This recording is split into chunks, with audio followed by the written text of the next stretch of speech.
In the early decades of the 20th century, America grappled with a stark divide, a divide not of states, but of color.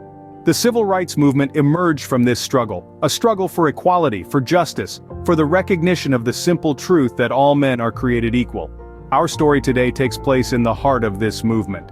The year was 1963, August 28, a day that would forever etch itself into the annals of history. This was the day of the March on Washington for Jobs and Freedom, a demonstration that drew a sea of over 200,000 people to the nation's capital. The day began with the marchers gathering at the Washington Monument. From there, they walked the 2 miles to the Lincoln Memorial, singing songs of freedom, holding signs demanding jobs and equality. Among them were luminaries of the civil rights movement, A. Philip Randolph, who first proposed the march, Bayard Rustin, the march's chief organizer, and of course Dr. Martin Luther King Jr. As the afternoon sun cast long shadows on the reflecting pool, the march culminated in a series of speeches by civil rights leaders. Then it was time for the final speaker, Dr. King. He stood on the steps of the Lincoln Memorial, before a sea of expectant faces, and delivered a speech that would echo through the ages. "I have a dream," he began, his voice ringing out over the crowd.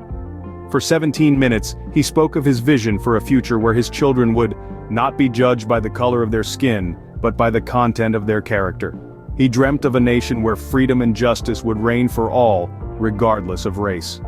The March on Washington and the I Have a Dream speech were pivotal moments in the civil rights movement.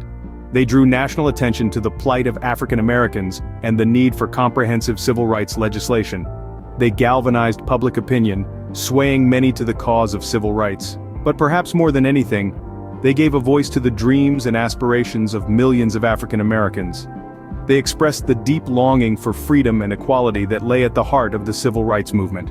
They articulated a vision of America as it could be, a nation where all its citizens are truly free.